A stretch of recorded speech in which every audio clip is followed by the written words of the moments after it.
Hey, it's Toby talking about tech. Guess what I have? Mr. Antonsen's book. Anyway, this is 2.13. It's about filling water into a jerry can.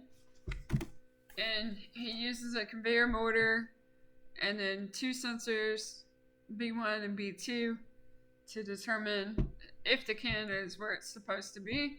And then B5 tells you if you're filled up all the way.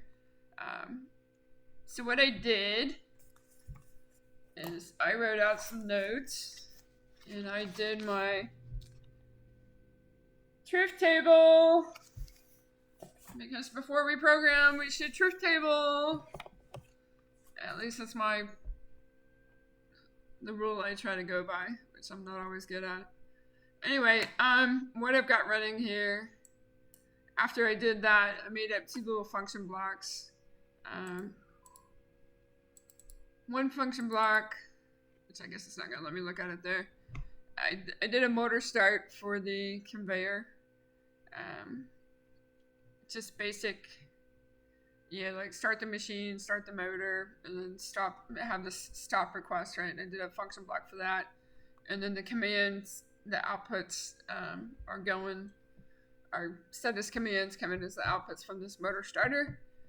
And set up the locations. So I added some timers for the locations. That way we can pretend that we're incrementing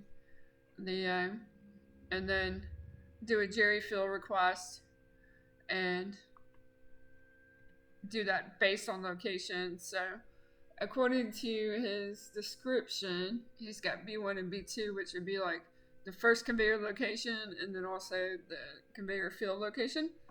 And this would be like it comes on at the conveyor location first, and then it goes to conveyor fill, but he wants that to be a 0, and then conveyor fill to be on. So that takes care of that one. I put this stuff at the bottom to go ahead and turn off. Once the jerry can request was sealed in, to go ahead and have that run until I started the conveyor again, and then have it break. And I'm doing the conveyor start based off of the fill valve closed.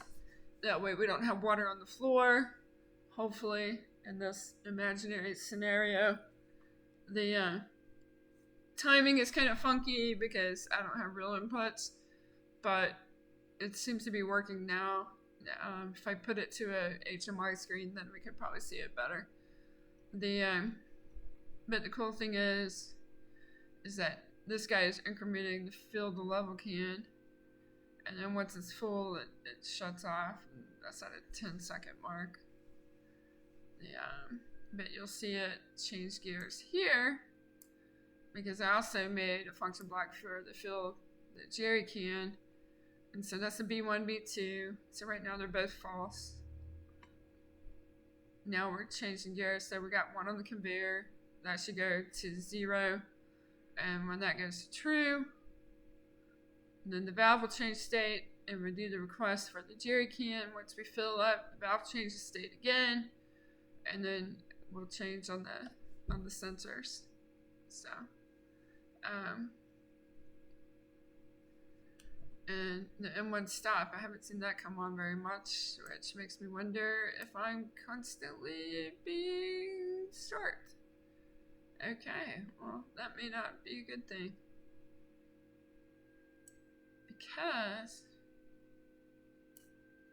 Okay, so it is stopping. That's good. Just the timing is not quite there yet. But it's going through all its states, so that's a good thing. Again, this is like a jerry can, just for grins and giggles. If you picture a can on a conveyor, we got B1, B2, so that it goes to here. When it gets to this second location, then we're filling it full of water with a valve, and then once it's full, we're incrementing the conveyor again. So it's like 1, 2, 3, 4 kind of states. So anyway, it worked out. It was racing last night and making me want to pull my hair out. But that's why we practice, right? And we're doing it with MLSoft GXWorks. If you're familiar with MLSoft, I like playing in it because it's on my computer and it's easy to simulate.